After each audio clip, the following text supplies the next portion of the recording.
이사야서는 총 몇 장으로 되어 있을까요? 교회 좀 다녔으면 이 정도 이제 아셔야 되거든요. 66장입니다. 그러니까 성경 전체가 몇 권입니까? 66권이거든요. 그래서 여러분들 어떻게 외우시면 되냐면 구약이 39권, 39, 27, 신약이 27권이에요. 그래서 총 66권인데 공교롭게도 이사야도 66장입니다. 근데 재밌게 구약의 메시지와 같은 주제를 가지고 1장부터 39장까지 되어 있고 신약의 주제와 똑같이 40장부터 66장까지 되어 있습니다. 그래서 별명이 뭐냐면 작은 성경이라고 이렇게 부르거든요. 근데 이 1장부터 6장까지가 이사야서 전체의 서론에 대한 주제입니다. 그러니까 이 서론에서 말하고자 하는 메시지는 뭐냐면 책망입니다. 책망. 하나님의 백성을 책망하는 겁니다. 하나님이 세상을 책망하고 예수 믿지 않는 사람, 하나님 따르지 않는 사람을 책망하는 게 아니라 오늘 이사야서 1장부터 6장까지 서론의 핵심은 뭐냐면 하나님이 책망하신다라는 것인데 책망의 주제가 뭐냐면 하나님을 믿는 백성들에게 하나님이 책망하고 계시다라는 거예요. 그러니까 쉽게 얘기하면 혼내고 계시다라는 거죠. 왜 혼내고 계시냐? 책망의 주제는 이겁니다. 우리에게 무엇이 문제인지를 알려주시는 거예요. 너 이게 문제야. 이게 알려주시는 거예요. 또 뭐냐면 너 뭐를 잘못하고 있어? 라고 말씀해 주시는 거예요. 하나님은 우리를 위로하고 격려하시며 우리를 인도하시는 하나님이시지만 여러분 우리가 늘 잘합니까? 마치 이런 거 같은 거죠. 처음에 엄마 아빠가 하지 마. 근데 또 하면 하지 마. 하지 마. 하지 마. 하다가 나중에는 하지 마. 하나님은 우리에게 부모와 이게 비교할 수 없지만 하지 말라고 돌이키라고 인도해 주겠다고 함께 하자고 하나님의 사랑을 받으라고 끊임없이 하나님 우리 가운데 구애를 하시다가 도저히 우리가 들을 마음이 없으면 하나님이 우리 가운데 책망하십니다. 근데 그 책망은 너 일로 와 좀 맞자, 일로 와 좀 혼 좀 나자가 아니라 너가 무엇이 문제이고 무엇을 잘못하고 있는지를 가르쳐 주세요. 책망의 핵심은 감정적으로 저와 여러분의 마음을 상하게 하고 저와 여러분의 마음에 상처를 줘서 하나님의 뜻대로 어거지로라도 돌이키고자 하는 것이 아니라 우리의 삶에 무엇이 문제이고 무엇을 잘못하고 있는지를 깨닫게 하셔서 우리가 자발적으로 하나님께 돌아가게 하시기 원하시는 것이 하나님의 책망의 목적입니다. 무엇이 문제일까? 무엇을 잘못하고 있을까? 이게 분석이 안 되면 돌이켜지지가 않거든요. 여러분 인생 잘못 살고 싶은 사람 누가 있겠습니까? 가정 망치고 싶은 사람 누가 있겠습니까? 교회가 망했으면 좋겠다 그런 신자가 누가 있겠습니까? 근데 망하고 있는 거 어떡하라고요? 안 되는 걸. 왜 그러냐면 무엇이 문제이고 무엇을 잘못하고 있는지가 점검이 안 되고 분석이 안 되다 보니까 나름대로 열심히 하는데 더 망하게 하는 거예요. 더 열심히 하는데 그게 더 가정을 무너뜨리고 있는 모습들이 있다라는 것이죠. 그래서 하나님은 우리에게 이 책망을 하시는데 책망을 잘 듣다 보면 뭐냐면 돌아올 수 있도록 하나님이 우리 가운데 길을 열어주시고 은혜를 주길 원하신다라는 거예요. 그러니까 거기에 메시지가 뭐냐 한번 따라해 주세요. 약속. 하나님이 우리 가운데 문제가 뭔지 잘못이 뭔지를 깨닫게 하시고 하나님이 약속을 주세요. 너가 돌아오면 내가 너에게 어떻게 새롭게 하겠다라는 약속을 주신다라는 것이죠. 그게 소망이고 희망 아니겠습니까? 제가 금요일날도 메시지를 전하면서 이런 메시지를 전했는데 이 시대의 젊은이들 뿐만 아니라 거의 모든 사람들이 왜 이렇게 무너져 살고 있느냐. 그러니까 그런 분들 계시죠. 목사님 저는 나름대로 성공하고 있습니다. 저 괜찮습니다. 근데 여러분의 내면은요? 여러분의 감정은요? 여러분의 관계는요? 뭐 하나 이렇게 보면 다 걸리는 게 있거든요. 무너져 있는 영역들이 다 있습니다. 그러니까 뭐냐면 자기가 성공하고 있으면 그 성공이라는 그림자로 모든 걸 가리고 있을 뿐이지 내면으로 파고 들어가고 그 사람의 감정을 들여다보면 무너져 있는 영역들이 한두 가지가 아닌 거예요. 여러분 사람과 비교할 필요가 전혀 없습니다. 목회자로 살면서 받은 축복은 뭐냐면 여러분들을 가까이에서 교제하고 깊은 대화를 나눌 수 있다는 것인데 다 들어가 보면 상처가 없는 사람이 없고 문제가 없는 가정이 없고 아픔과 안타까움이 없는 사람이 없다라는 다 있다라는 거예요. 여러분 이 시대의 문제는 뭐냐면 희망이 없다라는 거예요. 우리 젊은이들 인생을 포기해버린 이유가 뭐냐? 희망이 없다라는 거죠. 열심히 살아서 뭐해? 이 말이 나오는 거예요. 내가 열심히 노력해서 뭐해? 집값이 이렇게 뛰어버리고 취업의 문은 점점 좁아지고 뭐 길이 열리질 않는데 내가 열심히 살아서 뭐해? 이런 말들이 끊임없이 우리 입에서 나오게 됩니다. 뭐해? 소망과 희망이 없기 때문에. 하나님은 어떠한 하나님이냐? 소망의 하나님이신 줄로 믿습니다. 오늘 예배하는 저와 여러분에게 하나님의 소망이 임하게 되시기를 주의 이름으로 축원합니다. 소망이 임하면 어떤 변화가 일어나느냐? 삶은 바뀐 게 아무것도 없는데 콧노래를 부르며 집으로 돌아가게 되실 것이고, 희망이 임하게 되면 어떤 변화가 일어나게 되면 여러분의 삶에는 여전히 문제가 많은데 하나님 안에서 내가 무엇을 해야 될지를 깨닫고 집중하는 삶, 초점이 있는 삶, 시선이 분명하게 회복되는 믿음의 삶을 살게 되실 줄로 믿습니다.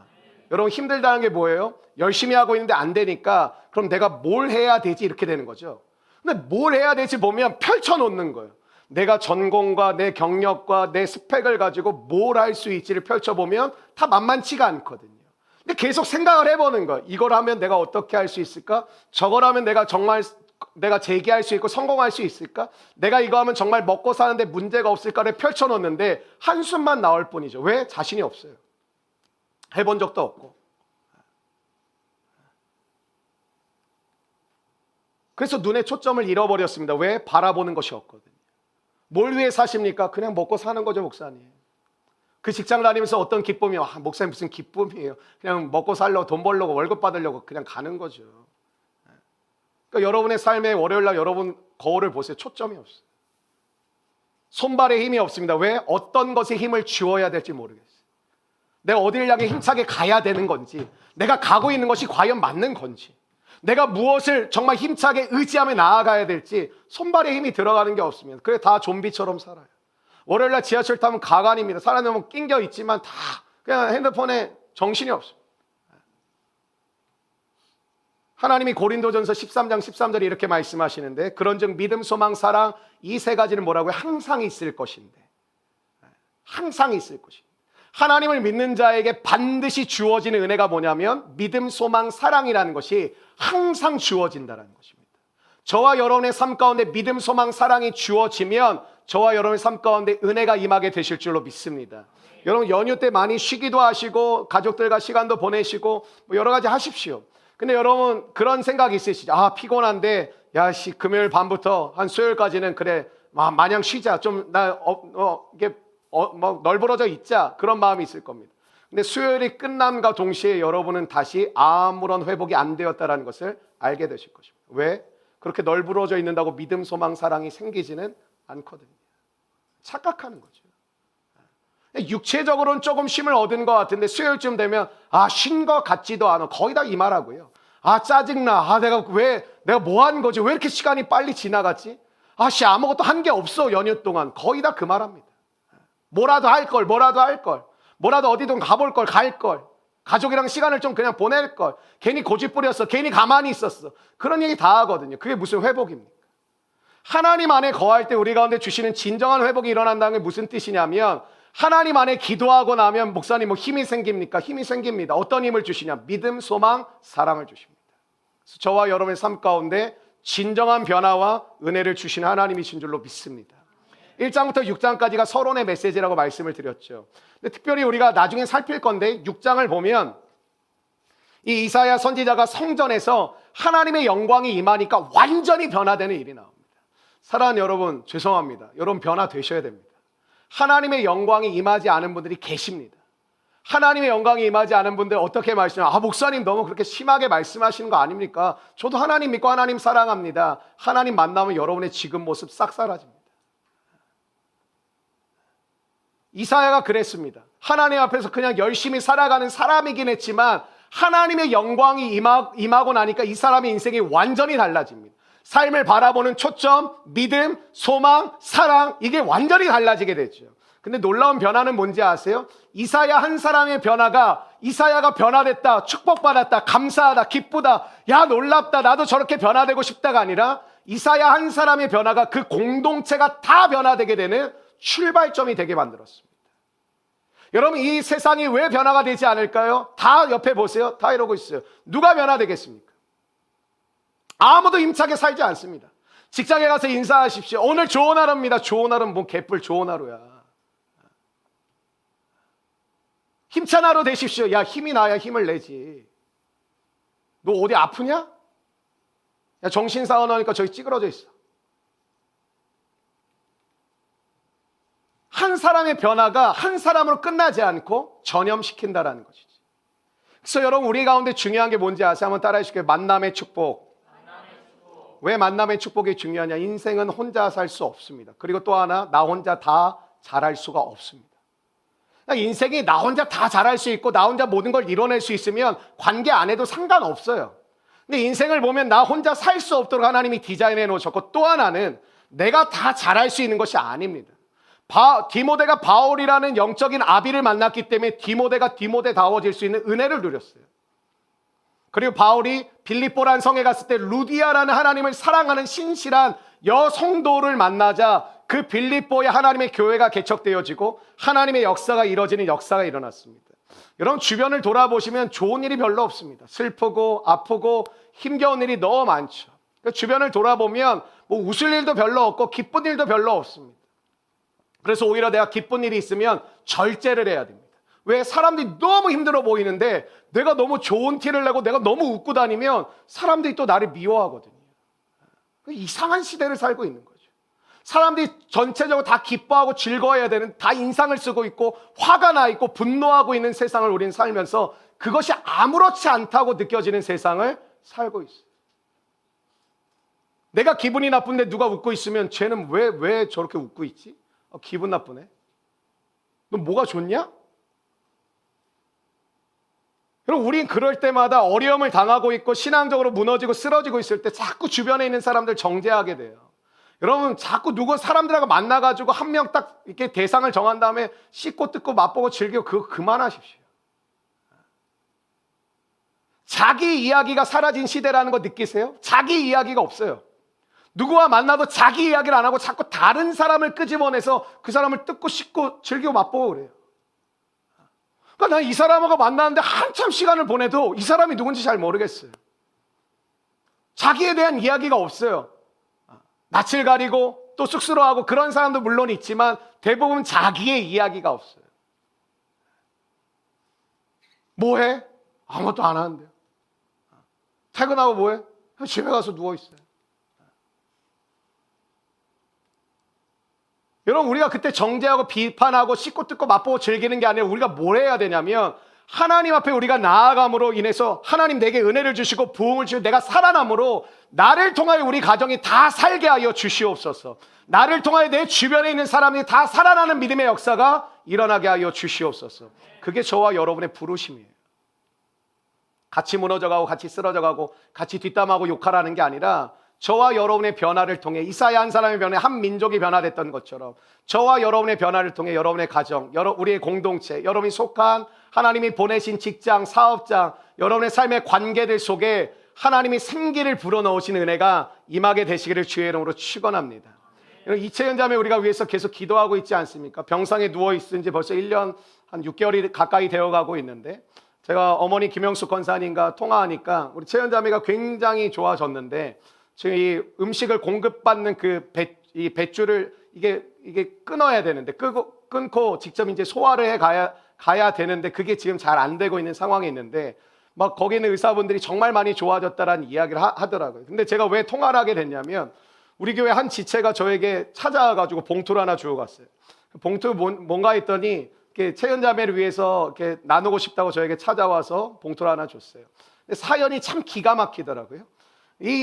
제가 알기로는 이 친구는 채연 자매를 만난 적이 없습니다. 제가 알기로 채연 자매가 사고 나고 그 이후에 저희 공동체 온 사람으로 제가 기억하고 있는데 이 친구가 계속 교회에서 이 채연 자매를 위해 기도하고 막 계속 우리가 막 얘기를 나누니까 뭐 어떻게 물어봤는지 알게 된 것 같아요. 근데 재밌는 게 뭐냐면 자기 주변의 친구들 6명에게 교회 다니지 않고 예수님을 믿지 않는 6명의 친구에게 우리 교회에 이러이러한 자매가 있는데 병원에서 이렇게 치료받고 있고 회복을 위해서 우리가 교회가 기도하고 있는데 야 너희들 좀 같이 도와야 되지 않겠냐 이렇게 얘기를 한 거예요.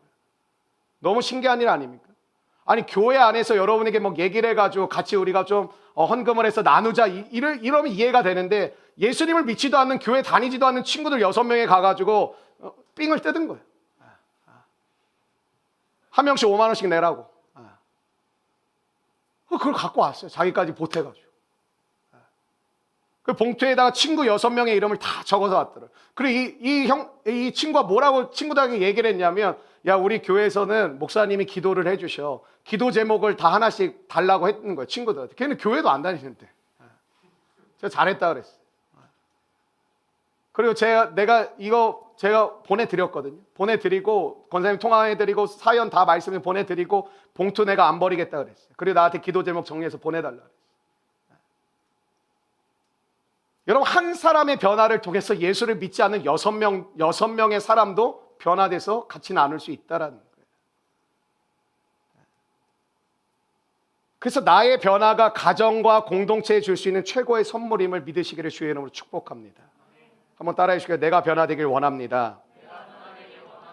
여러분, 이사야서는 선지서거든요. 선지서. 뭐 아시겠죠? 먼저 선자에 알 지자인데 하나님이 먼저 알게 하셔서 하나님이 인도해 가시는 세상을 준비하고 백성들을 이끌어가는 역할을 맡은 사람들을 선지자라고 하고, 그 선지자들을 통해서 쓰여진 성경을 선지서라고 합니다. 그래서 이사야, 예레미야, 에스겔, 다니엘, 호세아, 말라기까지 우리를 선지서라고 우리가 표현을 하는데, 선지서를 통해서 우리가 깨닫는 게 있어요. 여러분, 성경을 그냥 읽으면 안 되고요.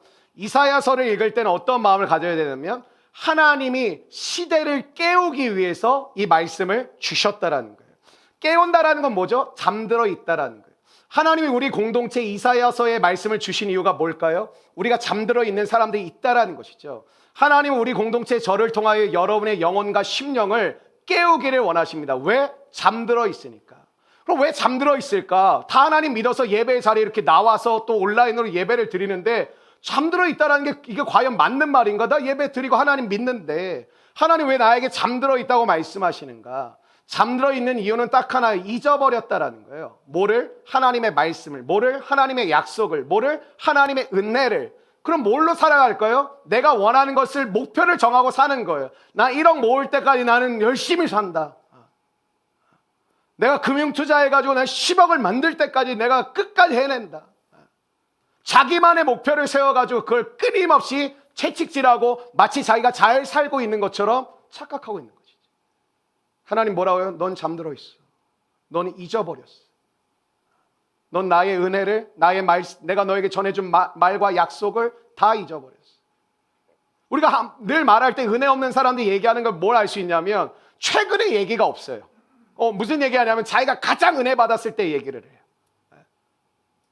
그 나눔을 하는 건 굉장히 중요해요. 내가 하나님을 만났던 놀라운 사건과 은혜를 나누는 건 참 중요해요. 근데 뭐가 있어야 되면 최근에 하나님과의 동행함과 함께함이 있어야 되는데 그게 없어요. 다 맨날 얘기하면 옛날 얘기밖에 없어요. 그리고 자기가 뭔가 좀 작아지는 것 같은 그런 얘기를 자꾸 해요. 나도 괜찮은 사람이다. 그래서 하나님은 선지자를 통해서 여러분을 기억나게 하길 원하시는 거예요. 무엇을 잊어버렸느냐? 하나님의 말씀을 잊어버렸다는 거예요. 사랑하는 아들아, 사랑하는 딸아, 내가 너에게 전해준 약속, 말씀, 그거 너희들 잊어버렸다라는 거예요. 그래서 뭐예요? 너가 다른 거에 빠져 살고 있다는 거예요. 헛된 것에 너의 인생을 낭비하고 있다는 거예요. 여러분, 이사야서에서 그래서 제일 강조되는 게 뭐냐면 한번 따라해 주시겠어요? 출애굽 사건. 이 출애굽 사건을 왜 이렇게 강조하시냐면 이게 구원의 사건이었잖아요. 여러분 생각해 보세요. 우리가 이게 지금 이게 진짜 우리가 못 느껴봐서 그렇지, 제가 여러분을 갑자기 이끌고 양화대교로 가는 거예요. 양화대교에 가가지고 제가 막 사역자님 저기서 나무 하나 꺾어 오라 그래가지고 자 여러분 보십시오. 한강을 제가 가르겠습니다. 와자 빠 갈라졌어요. 뭐 전혀 현실성이 없네요. 네. 왜 이렇게 상상력이 없어요? 네. 어쨌든 넘어갑시다. 그러면 출애굽 사건. 출애굽 사건이 너무 귀한 거. 왜냐하면 10가지 재앙을 누가 일으켰어요? 하나님이 하셨어요. 나왔네. 나왔더니 뭐래요? 구름 기둥과 불 기둥을 딱 지켜주세요. 누가 했어요? 하나님이 했어요. 그리고 좀 가니까 갑자기 길이 막히고 뒤에서 애국 군대가 쫓아와 하나님 죽이려고 우리 보내신 거냐 막 원망을 하고 있는데 하나님이 모세를 통해서 홍해가 갈라지게 하셨어요. 사람이 할 수 없는 거예요. 그 다음에 건너갔더니 만나와 외출하기로 400년을 하루도 빠짐없이 먹이시고 살게 하세요. 그리고 이들은 노예 출신입니다. 전쟁해 본 적 없어요. 근데 정의 군대와 싸워서 승리하는 역사가 벌어져요. 근데 하나님 뭐라고 해요? 너희들이 기적이 아닌 것이 없는 이 출애굽의 사건을 잊어버렸더라. 여러분, 우리의 간증이 그렇지 않습니까? 여러분의 삶의 간증을 나누면 놀랍게 하나님을 경험하고 만났던 기억들이 다 있으시더라고요. 이렇게 하나님을 만난 경험이 있으신 분들은. 근데 그 은혜를 잊어버리고 있더라. 그래서 잠들어 있고, 그래서 하나님을 따르지 않고 자신이 만든 우상을 섬기고 있어요. 그게 뭔지 아세요? 난 이렇게 성공하면 나는 멋진 사람이 될 것 같아. 그게 우상. 나 이만큼 돈을 벌면 영향력 있는 사람이 될 것 같아. 그게 우상. 나 이런 스펙을 가지면 사람들이 나를 우습게 여기지 못할 거야. 그게 우상. 그래서 약속의 땅, 가나안 땅에 약속하신 하나님께서 들어가기 직전에 주셨던 말씀이 신명기거든요. 신명기의 주제가 뭐냐면 한번 따라해주세요. 기억하라. 기억하라는 거예요. 참 재밌죠? 약속의 땅에 빨리 들여보내. 야, 봤지? 내가 너희들 인도한 거 맞지? 얼마나 좋은 땅인지 알겠지? 이렇게 하실 것 같은데 하나님이 약속의 땅을 목전에 두고 저 멀리서 보여요. 멀리서 지금 보이는 상황인데 들여보내지 않고 모세를 통해 3번의 설교를 반복해서 하는데 주제는 똑같아요. 출애굽이에요. 너희들 여기까지 누가 인도했지? 어떻게 나왔지? 어떤 은혜를 받았지? 기억하라는 거. 왠지 아세요? 약속의 땅은 그냥 들어가면 되는 땅이 아니라 이미 7개의 족속이 살고 있었어요. 하나님을 믿는 믿음으로 들어가면 전쟁할 때마다 승리한다라는 거예요. 그리고 너희들이 우상으로 돌아가는 그 세상을 하나님의 말씀을 믿고 따를 때 하나님이 우리를 책임지고 다스린다는 그 방법과 문화를 심으라는 거예요. 근데 우리는 어떻죠? 세상에 들어가면 돈으로 살아야지. 교회 와서도 돈을 주십시오. 우리는 하나님의 말씀과 문화로 변화시키라는 부르심을 받았는데 오히려 변화를 받아서 들어와서도 여전히 나 중심적인 신앙생활을 하는 거예요. 그래서 하나님 뭐라 그래요? 기억하라. 기억하라. 여러분 오늘 여러분의 삶 가운데 회복이 필요하시죠? 육체적 회복, 감정적 회복, 정신의 회복도 필요해요. 근데 여러분에게 진정한 회복은 기억하라. 기억하라. 기억이 회복되기를 주의 이름으로 축원합니다. 여러분 우리 교회 이사야 말씀을 주신 이유가 2가지예요. 잠들어 있는 사람들을 깨우라는 것이죠. 이 마지막 때에 정신 못 차리고 살고 있는 우리들에게 하나님이 깨어나라고 주시는 말씀이고 또 하나는 잊어버리고 살고 있는 그들에게 기억나게 하시고 다시 깨닫게 하시는 은혜를 주시기 위함인 줄로 믿습니다. 1절 말씀 읽겠습니다. 1절 말씀 같이 읽겠습니다. 시작. 유다 왕 우시야 왕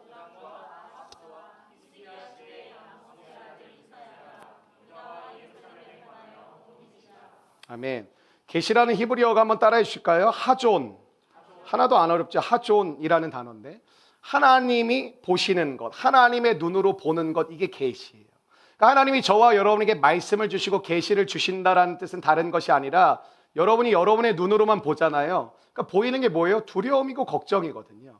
하나님이 하나님의 말씀을 주신다라는 것은 내가 너에게 잘해줄게 이게 아니라 하나님이 나의 인생을 보시는 것을 내가 보기를 원하고 하나님이 나의 인생을 바라보고 계시는 것을 나에게 깨닫게 해주시는 것이 계시가 임한다라는 거예요.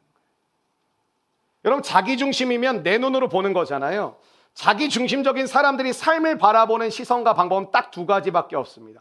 어떤 방법과 어떤 시선을 갖고 사냐면 두려움을 피하는 시선과 방법을 가지고 살고 자신의 욕심을 채우고자 하는 시선과 방법을 가지고 삽니다. 딱 2가지. 두려움을 어떻게 하면 피할 수 있을까? 또 하나는 나의 욕심을 어떻게 채울 수 있을까? 물론 우리는 욕심이라고 얘기 안 하죠. 두려움이라고 얘기는 안 하죠. 선지서에서 강조하는 건 뭐냐면 신앙은 하나님의 눈으로 보는 거라. 여러분이 교회 다닌다고 신앙생활 하는 게 아니라 하나님의 눈으로 보게 될 때 진짜 신앙생활이 되어지는 거예요. 그렇지 않으면 여러분의 기준을 여러분이 만들잖아요. 죄송하지만 주중에 성경 안 봐요. 그리고 나만의 기준을 만들어요. 나는 주일날 예배 드리면 됐어. 난 가서 헌금도 했어. 나는 같이 소그룹까지도 했어. 나는 좋은 신자야. 됐어. 선지서에서 강조하는 것이 오늘 우리 가운데 강조되어지기를 바랍니다. 2절 말씀 읽겠습니다. 2절 말씀입니다. 함께 읽겠습니다. 시작. 하늘이여 여호와께서 말씀하시기를 그들이 나를 거역.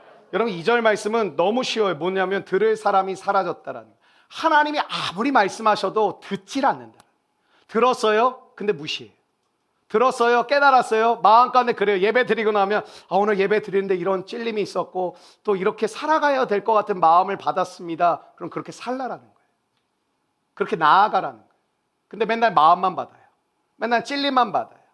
그리고 자기 뜻대로 살아요. 그리고 하나님을 원망해요. 왜 안 도와주냐고. 왜 함께 하시지 않느냐. 하나님의 뜻을 도무지 알지 못하겠는. 하나님은 여러분에게 계속 말씀하셨어요.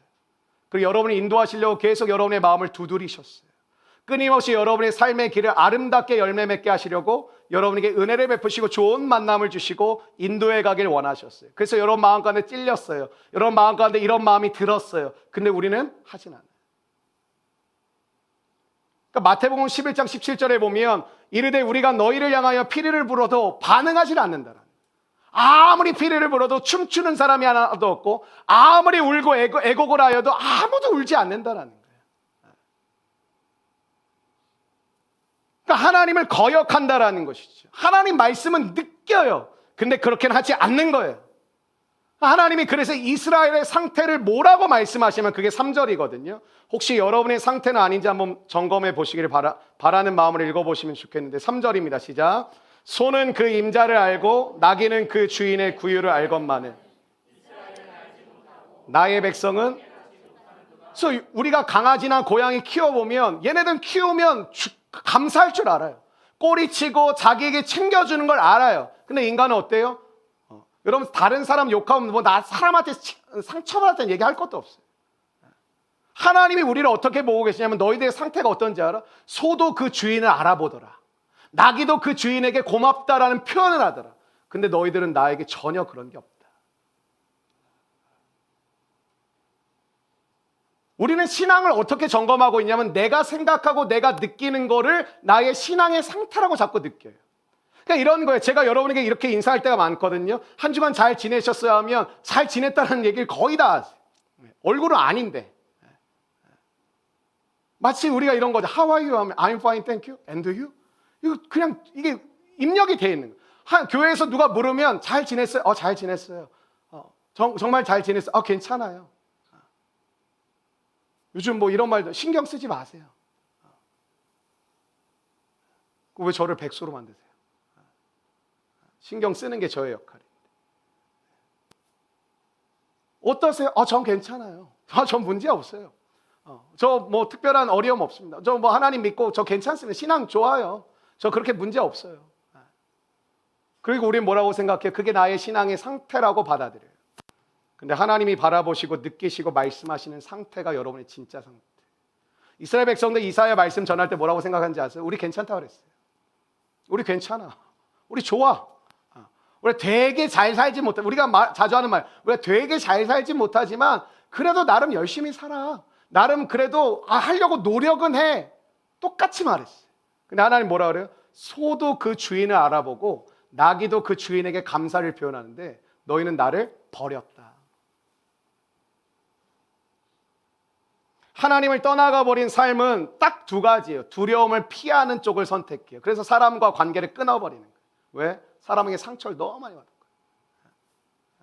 거예요. 직장을 아예 안 다니는 거예요. 직장 다니면서 너무 상처를 많이 받은 거예요. 그리고 욕심을 채우는 쪽으로만 가요. 그러니까 기준은 딱 하나예요. 나한테 좋냐 안 좋냐. 그게 중요해요. 여러분 4절 말씀을 읽겠습니다. 4절 말씀입니다. 시작. 슬프다 범죄한 나라요 허물진 백성이요 행악의 종자요 행위가 부패한 자식이로다. 그들이 여호와를 버리며 이스라엘의 거룩하신 이를 만홀히 여겨 멀리하고 물러갔도다. 저는 어떤 사람이 저를 되게 존중해 준다고 느끼냐면 저와 약속을 하는데 그걸 잘 지키는 우리 성도들을 만날 때 나를 굉장히 존중해 주는구나 라는 걸 굉장히 느낍니다. 여러분도 아마 그러시지 않으세요? 여러분과 누가 약속했는데 뭐 약속 만나게 한 2시간 전에 오늘 못 만날 것 같아 막 이런 사람이 여러분 존중한다고 느끼십니까? 이게 약속을 잘 지키는 사람을 우리는 존중한다고 느끼죠. 근데 우리는 하나님과의 약속을 다 잊어버렸더라. 여러분 소가요 불이 났는데 뭐 하고 있냐면 여물통에서 여물을 계속 먹고 있는 거예요. 실제 사건이었어요. 주인이 아무리 때리고 뭐해도 여물을 먹고 있는 거예요. 불이 났는데 소는 뭐 불이 났는지 모르니까. 주인이 결국에는 여물통을 끌고 나올 때 소가 그걸 먹으면서 따라 나왔다. 하나님이 우리 인생에 우리가 그 집중하고 있는 거를 가져가실 때가 있어요. 왜? 그렇지 않으면 안 나오니까. 안 나오니까. 여러분 머리가 병들었다는 건 무슨 뜻이냐면 지식과 생각하는 것이 병들었다는 거예요. 그러니까 우리가 생각을 하면 할수록 나쁜 것만 계속 생산이 되는 거예요. 마음은 피곤하다는 정서가 병들었다는 거예요. 공감하지 못하는 것이죠. 기뻐하지 못하고 슬퍼하지 못하는 것이죠. 이렇게 하나님을 떠나 우상을 따라가는 사람들의 특징은 하나님을 믿지 않아요. 자신을 믿습니다. 근데 결과가 뭐냐면 오히려 불안증과 우울증과 멘붕에 빠져 삽니다.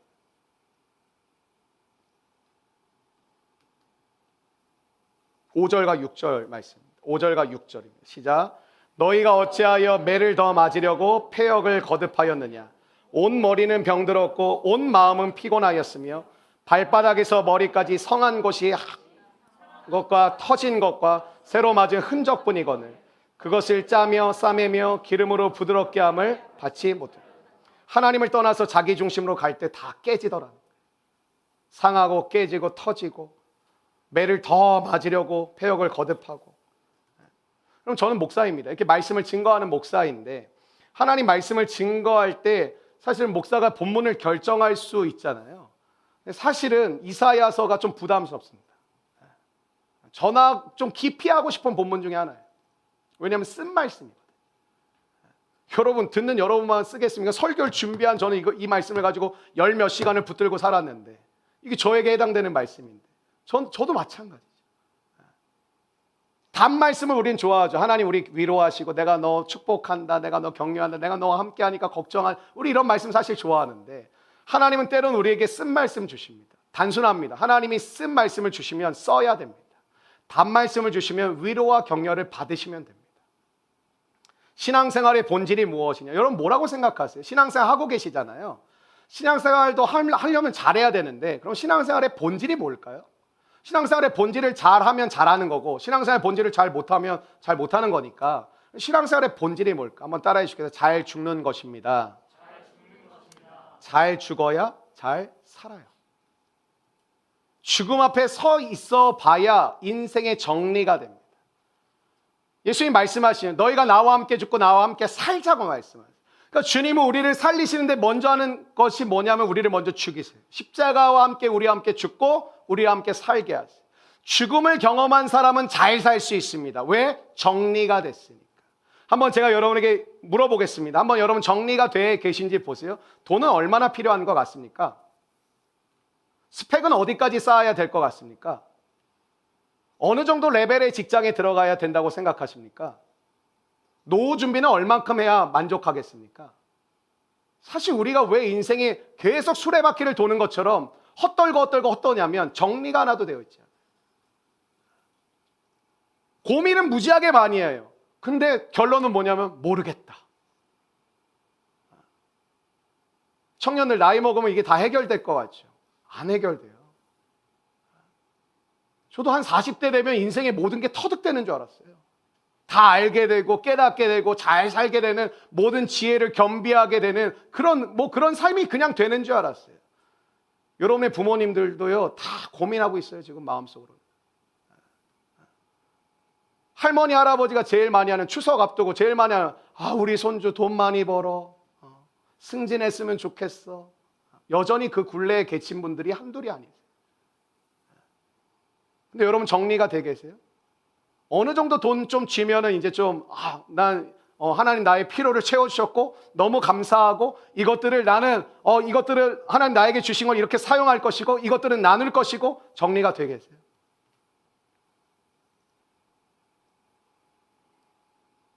그래서 저는 안타까운 인생 중에 40 넘어서 계속 공부하는 사람 참 안타까워요. 인생이 짧거든요.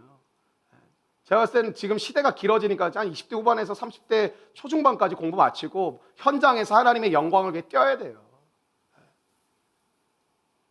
맨날 책상에만 있으면 어떻게 살아요? 스펙을 어디까지 쌓아야 되는 걸까 그러면? 정리가 안 되어 있다니까. 일단 해보는 거 일단 필요할 것 같으니까. 근데 나중에 인생을 보면 전혀 필요가 없어요. 노후 준비.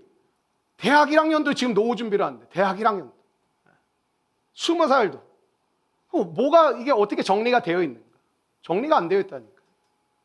그래서 그런 분들 안타까운 분들 돈은 되게 많은데 하나도 쓰지 못하고 그냥 돌아가신 분들 되게 많아요. 정리가 안 돼 있으면 계속 모으는 거 계속 모으고 모아야 돼. 그래야 내가 안정이 되니까. 여러분 하나님이 왜 주님과 함께 죽게 하시는지 아세요? 인생의 정리를 시켜주시는 거예요. 인생의 정리를 시켜주셔서 산다라는 것은 무엇인지 인생의 목적은 무엇인지 내가 왜 이 세상에 나 구원받았는데 왜 천국 안 데려가시고 왜 이 죄 많고 눈물 많고 정말 고통이 가득한 이 세상에 나를 두셨는지, 돈은 왜 필요한 건지, 얼마만큼 있으면 되는 건지, 어떻게 사용해야 되는 건지, 관계는 무엇인지, 가족은 왜 주셨는지, 나는 왜 가정을 이루어가야 되는 것인지, 그래서 왜 결혼을 해야 되는 것인지, 나는 왜 세상으로 나아가서 일해야 돼, 난 집에서 게임하는 게 좋고 나 혼자 있는 게 좋은데 왜 나를 세상에 보낸다고 말씀하시는 건지 정리가 돼요. 그래서 잘 사는 분들이 별로 없어요. 왜 그럴까? 정리되신 분들이 별로 없어요. 다 뭐라고 그래요? 열심히 산대. 누가 뭐라 그랬어요? 열심히 산대. 아, 잘하셨어요. 근데 열심히 산다는 게 뭔데요? 얼만큼 여러분 결정이 되어 계세요? 맨날 하는 말이 시간이 없어요, 돈이 없어요, 뭐 하려고 해도 뭘 할 수가 없어요. 우리는 늘 뭐가 다 부족해요, 늘. 왜? 정리가 안 돼요. 제가 우리 교회 30대 중반 이상의 우리 성도들 중에 돈 걱정하면 저도 빼놓지 않고 돈 걱정 무지하게 해야 돼요. 여러분 대부분이 저보다 다 많이 벌거든요. 집 걱정? 제가 제일 많이 해야 되는 사람 중에 하나예요, 그러면. 근데 저한테 왜 상담을 받으세요? 왜 저한테 위로를 받으세요? 정리가 되게 있어야 된다니까요. 하나님은 오늘 왜 이스라엘 백성들이 무너지고 있냐면 주님과 함께 죽고 주님과 함께 살질 않으니까 정리가 하나도 안 되어 있다는 거예요. 그러니까 무한한 탐욕과 무한한 욕심과 무한한 두려움 속에 그냥 살고 있다는 것이죠.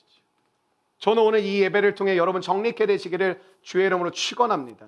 그러면 친척들 만나서 자꾸 이러면 너 결혼 언제 하냐, 뭔 어떻게 됐냐, 학위는 땄냐 그러면 얘기하세요. 회개하라, 천국이 가까이 왔느니라. 할머니 할아버지 가까이 왔습니다. 그러고 인생의 정리가 안 되니까 헛발질하고 헛된 것을 추구하다가 어리석게 살다가 무너지고 망한다라는 것이죠. 전도서 1장 1절과 2절이 그래서 저는 중요한 의미를 갖고 있다고 생각하는데, 다윗의 아들 예루살렘 왕 전도자의 말씀이라, 솔로몬이죠. 2절 한번 같이 읽을까요? 시작. 전도자가 이르되 헛되고 헛되며 헛되고 헛되니 모든 것이 헛되다. 여러분 근데 1절이 더 중요한 거 아세요? 다윗의 아들 예루살렘 왕 솔로몬의 전도자의 말씀이라. 여러분 솔로몬보다 부자 계세요? 여러분 왕이신 분 계세요 여기? 목사님 사실 제가 왕입니다. 목사님 모르셨죠? 저 집에서 공주예요. 절대 입 밖에 내시면 안 됩니다. 세상의 왕따가 됩니다. 웃으라고 하신 말씀인데, 여러분 왕이 얘기했어요. 이 사람이 뭐 했던 사람이냐면 삶의 모든 걸 채워보려고 사업도 해봤고요, 술도 무지하게 마셔봤고요. 여러분 솔로몬보다 여러분이 즐길 수 있는 게 별로 없어요. 여러분 전도서 이번 추석 기간에 읽어보세요. 여러분 삶의 인생에 정리를 하셔야 될 분들 너무 많으시죠. 전도서의 말씀을 통해 여러분 정리가 돼요. 때를 가르쳐 주고요, 뭘 왜 살아야 돼. 그러니까 우리가 맨날 이런 게 많은 거야. 해봤는데 이게 아니네. 너 이거 하면 된다고 생각했는데 이거 아니네. 여러분 그렇게 헛발질 한 3번 정도 하잖아요. 나이가 50 정도 돼 있어요. 그럼 그때부터 어떻게 되는지 아세요? 그때부터는 시도하는 때가 아니에요, 사실은. 막 지금 60대, 70대 청춘이시라고 막 뭐 새로운 거 시도하고 그땐 그럴 때가 아니에요. 하나님이 주신 은혜를 가지고 사람을 키워야 되는 때고요. 그때는 하나님 앞에서 그 성숙함을 가지고 하나님이 오실 길을 준비해야 될 때예요. 근데 이 세상에서 청춘이라고 하니까 다 청춘인 줄 아세요? 여러분 예수님을 따라가면 힘들고 아플 때가 참 많아요. 자기를 부인하라 그러고 자기 십자가 지라 그러고 의를 위하여 핍박을 받기도 하고. 근데 예수님의 핵심은 딱 하나예요. 따라해 주시겠어요? 살리는 것입니다. 여러분과 저를 살리는 거예요. 그게 유일한 핵심이에요. 하나님이 여러분에게 자기 부인하고 자기 십자가 지고 때로는 의를 위하여 핍박받아 모든 메시지의 핵심은 딱 하나예요. 내가 너를 살리기를 원한다. 여러분 주 앞에 살아나기를 축원합니다. 여러분 이사야 선지자가요 남유다 선지자였거든요. 북이스라엘과 남유다로 솔로몬 다음에 나눠지잖아요. 근데 남유다에 속한 선지자였는데 북이스라엘이 BC 722년에 아수르에게 멸망당합니다. 그리고 BC 586년에 이 바벨론에게 이 남유다가 멸망하거든요. 지금 시기는 언제냐면 아수르에게 북이스라엘이 멸망을 당하고 하나님의 백성들인데, 그리고 지금 아수르가 이 남유다도 호심탐탐 쳐버리려고 그런 상황 가운데 있을 때 주셨던 말씀이에요. 이게 BC 8세기거든요. 7절 말씀 한번 읽어보실까요? 7절 말씀입니다. 시작. 너희의 땅은 황폐하였고 너희의 성읍들은 불에 탔고 너희의 토지는 너희 목전에서 이방인에게 파괴된 같이. 이게 북이스라엘의 모습이에요. 하나님이 남유다 이사야 선지자를 통해서 남유다에게 이렇게 말씀하시는 거예요. 야, 북이스라엘을 봐라. 이런 거. 봐라, 봤지? 어떻게 됐는지. 그리고 뭐라고 말씀하시지 아세요? 북이스라엘 멸망한 거 보고 너희들 삶을 정리하라는 거예요. 정리해라. 하나님 우리에게 똑같이 말씀하십니다. 정리해라. 삶을 정리하고 목표를 정리하고 관계를 정리하고 취미를 정리하고 시간을 정리하고 돈을 정리하라는 거예요. 지금 우리는 정리되어지지 않은 것들 때문에 무너지고 있어요. 그리고 남유다에 관한 말씀이 8절부터 10절이거든요. 근데 하나님이 그렇게 말씀을 해주셔도 일부 사람들은 하나님의 말씀을 듣고 따라가지만 대부분의 사람들은 그냥 살던 대로 살아요. 오늘도 마찬가지. 참 목회하면서 그게 너무 가슴이 찢어지고 아픈 게 똑같은 메시지를 전해도 어떤 분들은 그 메시지를 마음에 담고 막 하나님의 변화를 갈망하면서 나아가는 분들이 있고, 근데 또 많은 성도들은 그냥 살던 대로 살아요. 그게 목회자로서 가장 큰 안타까움입니다. 물론 여러분이 변화될 거라고 믿으니까 목회를 하고 있지만, 그러니까 변화된 소수를 하나님 뭐라고 말씀하시면 이게 진짜 중요하거든요. 한번 따라해 주세요. 남은 자.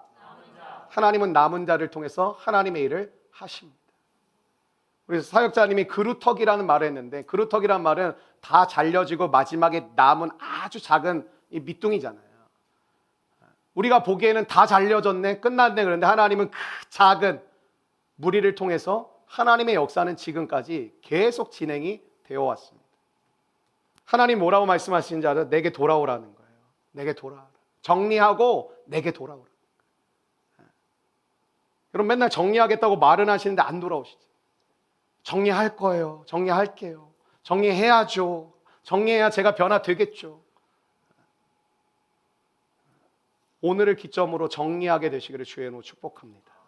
18절부터 20절 읽고 말씀 마무리해 가겠습니다. 18절부터 20절입니다. 시작. 여호와께서 말씀하시되 오라 우리가 서로 변론하자. 너희의 죄가 주홍 같을지라도 눈과 같이 이어질 것이요 붉을지라도 양털같이 희게 되리라. 너희가 즐겨 순종하면 아름다운 소산을 먹을 것이요 너희가 거절하여 배반하면 칼에 삼켜지리라. 여호와의 입의 말씀입니다. 우리 남은 자가 해야 될 것은 하나님의 말씀을 듣고 즐겨 순종하는 것. 우리 공동체가 성령으로 회복되어 치유하라에 좀 집중하길 원하는데, 치유하라는 두 가지 메시지를 가지고 있는데, 순종한다라는 메시지를 가지고 있고, 또 하나는 전도와 선교한다라는 메시지를 가지고 있어요. 저와 여러분이 이 세상을 새롭게 할 수 있는 유일한 방법은 하나님의 이름을 전하고 그분의 이름을 찬양하고 높이는 것밖에 없습니다. 자꾸 여러분이 여러분의 영향력을 만들어가지고 그걸 선한 영향력이라고 포장을 해가지고 나는 하나님을 위해 선한 영향력을 끼칠 거 아니에요. 여러분이 주의 이름을 높이고자 하는 삶을 살 때 하나님이 여러분을 높여주시고, 여러분을 통해 하나님이 일을 하실 때 선한 영향력이 흘러가는 거지, 여러분이 머릿속에서 계산하면서 이런 학위를 따가지고 이런 준비를 해가지고 이런 공부를 하고 이렇게 기도하고 이렇게 신앙생활을 해서 내가 이렇게 선한 영향력을 끼칠 거야, 그런 거 없습니다. 그건 여러분이 원하는 거죠. 하나님이 원함이 아니라 여러분이 원하는 거죠. 하나님이란 이름은 말하지만 여러분이 그렇게 살고 싶고 되고 싶은 거지, 선한 영향이야. 우린 영향력을 끼칠 게 뭐야? 우리가 죄인인데 무슨 영향력을 끼칩니까? 오늘 말씀에는 하나님 앞에서 망하는 사람의 특징이 나오는데, 내가 변화될 생각을 안 하고 자꾸 하나님을 달랜다라는 거예요. 하나님을 달래고 있어요. 아, 하나님 왜 이렇게 화내세요? 아, 왜 이러세요 자꾸? 아, 잘해주셔야지. 사랑의 하나님이라면서요. 아, 뭐 나에게 모든 걸 책임져 주신다면서요. 뭐 우리 가정의 주인이라면서요. 하나님 왜 그러세요? 아, 화 좀 그만 내시고 좀 잘 좀 하세요. 한번 따라해 주시겠어요? 하나님이 나의 주인이십니다. 여러분, 사랑은 죽는 거예요. 사랑한다는 건 죽는 거예요. 조금의 일말의 여지에 걱정도 없이 죽는 거예요. 죽지 않기 때문에 문제 아프며, 가정이 왜 서로 으르렁거리는지 아세요? 서로 죽지 않은 거예요. 아빠는 자식들을 향한 목표가 있고 엄마는 자식들을 향한 목표가 있고 자식들은 또 내가 살고자 하는 목표가 있고 서로 타협하라는 게 아니라 서로 하나님을 바라보며 주님을 인정하라는 거예요. 그러니까 맨날 주는 게 서로에게 기쁨과 즐거움이 아니라 서로에게 상처와 아픔만 주는 거죠. 왜? 그 가정에는 죽은 사람이 없으니까. 제가 결혼해 보니까요, 이 결혼은 딴 게 아니에요. 누가 죽으면 끝나요. 그냥 행복하게 살 수 있어요. 서로 살아 있으면 이게 뭐 끝까지 가는 거죠.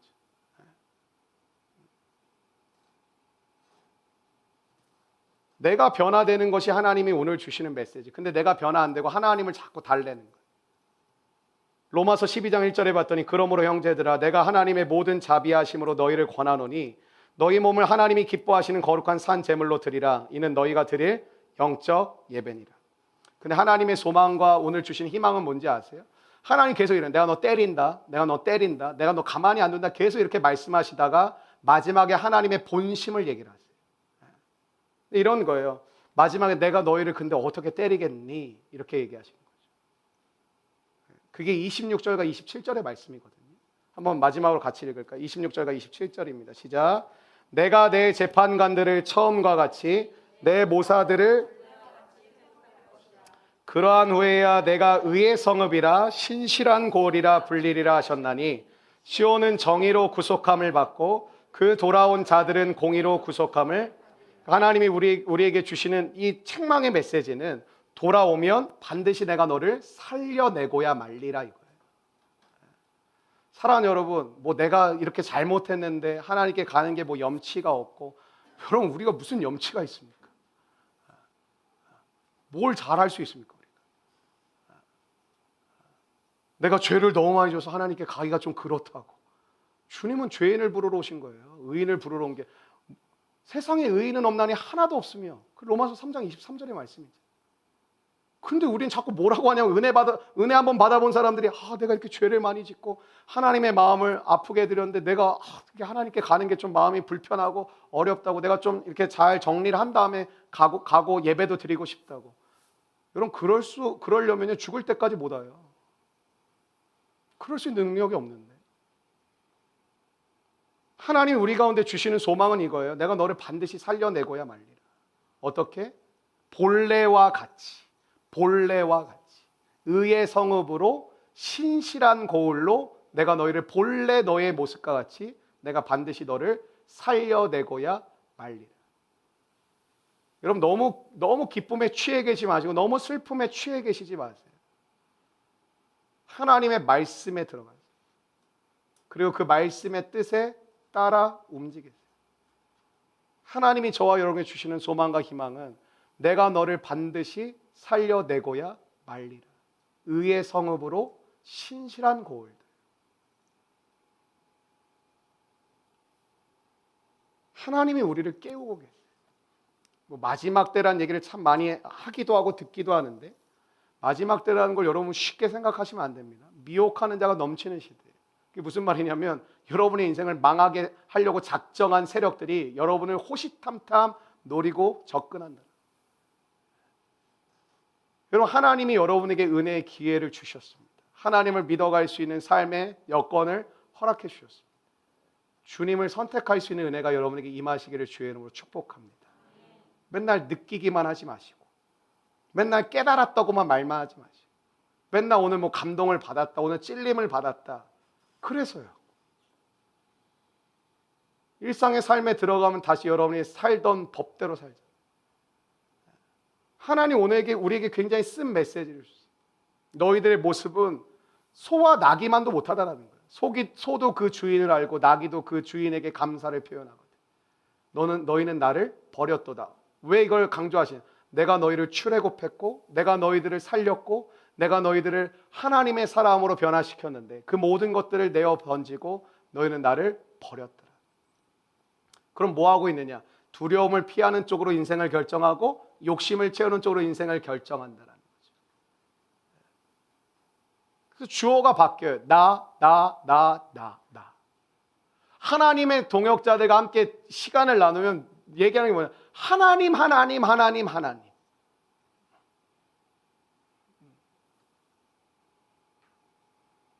여러분 늘 손해보고 늘 남의 비율을 맞추라는 것이 아닙니다. 여러분이 삶을 살아가는 정리가 되어 있어야 된다는 거예요. 하나님 오늘 뭐라 그래요? 북이스라엘 멸망을 보며 정리하라. 나에게 돌아와고 정리하라. 여러분 삶 가운데 정리되어져 있지 않은 것들이 참 많지 않습니까? 예배보다 늘 치고 들어오는 것들이 있지 않습니까? 오늘은 간사님 바빠서요. 오늘 못 가요. 오늘 예배 못 드려요. 오늘 되게 중요한 거 있거든요. 여러분의 그 중요한 것들은 왜 그렇게 자주 바뀌는 것입니까? 늘 하나님보다 중요한 게 왜 늘 바뀌고 늘 새롭게 찾아오는 것입니까?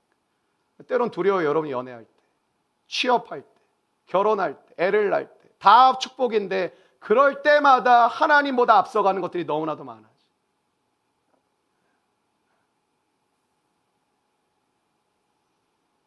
하나님이 이 시대를 깨우기를 원하세요. 여러분들도 다 알고 계시잖아요.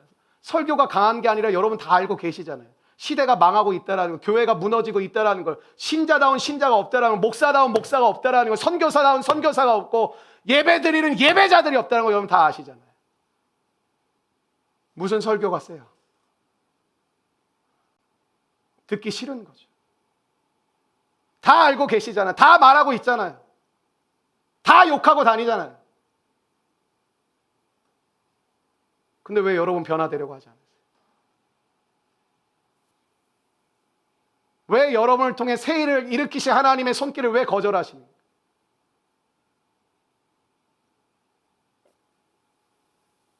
여러분 시간이 많지 않은 시대를 살고 있습니다. 주님은 약속하신 대로 오실 것입니다. 여러분에게 불안과 두려움을 조장하고 싶은 마음은 전혀 없습니다. 그러나 온 세상은 정치인이 통치하고 경제 뭐 아마존이고 뭐고 그 사람들이 운영해 가는 것처럼 보이지만 여러분 요한계시록 말씀을 제가 요즘 묵상하고 있는데 마지막 그 어린 양의 혼인잔치가 나오는 19장부터 무슨 대반전의 메시지가 나오면 뭐라고 나오는지 세상의 큰 성 바벨론이요. 그게 뭐냐면 세상에 가장 강력해 보이고 견고했던 것들을 비유하는 뜻이거든요. 이런 거예요. 저 페이스북을 보라. 저 구글을 보라. 저 삼성을 보라. 저 LG를 보라. 무슨 뜻이에요? 망할 것 같지 않고 영원할 것 같아. 근데 성경에 어떤 말씀은 하나님이 임하실 때 그 모든 것들이 한 시간 안에 무너진 걸 보면서 어떻게 저 큰 성 바벨론이요. 저 견고한 바벨론이요. 그걸 얘기하고 있어요. 근데 여러분 주님을 보지 않고 구글을 보시죠. 주님을 보지 않고 삼성을 보시죠. 삼성의 메시지는 믿어지는데 주님의 말씀은 받아들여지죠. 신제품이 나올 때마다 밤을 새서 애플의 기기들을 우리는 탐독하고 여러 유튜브들의 얘기들을 들어요. 주님의 말씀은 어렵다, 힘들다, 이해 안 된다라는 말을 30년째 반복하고 있어요. 여러분 설교가 센 게 아니에요. 여러분 다 알고 있어요. 그리고 다 말하고 다니세요. 그리고 비난도 많이 하셨잖아요. 하나님이 이사야라는 한 사람을 통해 한 민족을 구원하시고 열방을 변화시켜가는 출발을 허락하셨어요. 여러분 이 오늘 예배를 기점으로 더 이상 마음에만 변화가 있고 참 오늘 뭐 예배가 좋았다, 오늘 찔림이 많았다, 오늘 내가 깨달았다, 은혜 받았다가 아니라 여러분 내일부터 여러분의 일상이 변화되어지는 은혜가 임하게 되시기를 주의 이름으로 축원합니다. 보여주셨잖아요. 하나님을 떠난 자들의 최후를 계속 봐야 되는 겁니까? 보여주셨잖아요. 그리고 앞으로 올 날에 대한 메시지를 다 주셨잖아요. 어린 양의 혼인잔치가 임하는 그 하나님의 놀라운 대반전의 역사가 일어날 때 어떻게 페이스북이 망하지? 어떻게 삼성이 한 시간 안에 무너지지? 어떻게 LG가 저렇게 되지? 그거예요. 우린 그건 신뢰하잖아요. 돈을 벌려고 미국 주식이 밤 11시에 여는 걸로 알고 있는데 새벽 5시 반에 끄는 밤을 새는 사람들, 젊은이들이 넘쳐나요. 직장에서 졸고 앉아있어요. 24시간 돌아온 사람 지금 너무 많아요. 한국 주식도 하고 미국 주식도 하고 주식하는 것 자체는 죄가 아니라고 저도 생각합니다.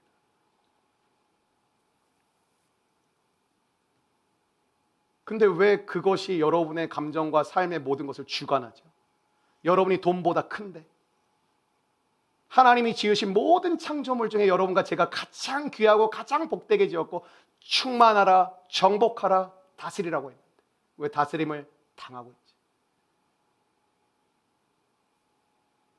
여러분 제가 증거하고 싶은 메시지는, 저를 통해 증거하고 싶은 메시지는 딱 하나라고 생각해요. 너희들 다 알잖아. 너도 왜 모른 척하고 있어? 다 알잖아. 이 시대의 교회가 어떤지 너희 다 알잖아. 이 시대에 너희들 친구와 너는 어떻게 살고 있는지 너희 다 알잖아. 그리고 왜 남을 욕해? 너는 어떻게 살고 있어? 하나님이 한 사람을 부르고 계신 거예요. 그러니까 설교 이렇게 하면 설교가 세네 마네. 뭐가 세요? 여러분 다 알고 계시잖아요. 상식이잖아요. 예수 믿는 우리가 교회 이제 망했네. 기독교 이제 망했네.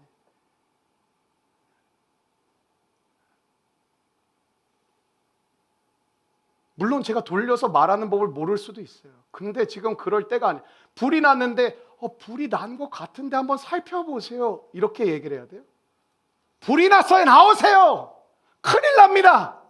이게 정상 아닙니까? 내가 아는 성도가 독약을 들고 있는데 그거 마시면 안 좋을 수도 있는데 이렇게 얘기를 해야 되나요? 갖다 버려야죠. 큰일 난다고. 죽는다고. 여러분 우리가 살고 있는 시대는 그러한 시대를 살고 있지 않습니까? 근데 우리는 하나님의 말씀에 대한 정형화가 되어 있어서 말씀을 들으면 위로를 받아야 돼. 내가 힘을 얻어야 돼. 나한테 내가 내 삶의 길을 알아야 돼. 내가 뭘 해야 될지 나는 깨달을 수 있는 그런 말씀이 좋아. 여러분 누구를 위해 신앙생활 하십니까? 우리는 주를 위해 태어난 자들이고 주를 위해 부름받은 자들인 줄로 믿습니다. 정말 간절히 부르짖고 싶습니다. 하나님의 부르신 그 믿음의 길을 가라고 정말 목 놓아 외치고 싶습니다. 정말 여러분이 그렇게만 살 수 있다면 쫓아다니면서 말하고 싶습니다. 여러분 주님의 부르심을 받아들이고 주 앞에 설 수 있는 은혜의 사람들 되시기를 주의 이름으로 축원합니다. 정리하십시오. 정리하십시오. 정리되어지고 주 앞에 새롭게 빚어지는 은혜를 누릴 수 있는 하나님의 거룩한 사람들 되시기를 바랍니다. 추석 때마다 가족의 힘듦과 어려움 때문에 마음에 낙심이 되신 분들 계시겠지만 여러분 원망하고 정죄하지 마시고 하나님 내게 은혜 주십시오. 나에게 부흥을 주십시오. 그래서 우리 가정을 새롭게 해주십시오. 하나님 우리 가정 친지간의 이 불화와 모든 것들을 하나님 나를 통해 변화시켜 주십시오. 그럴 수 있는 주님의 사람 되시기를 주님의 이름으로 축복합니다.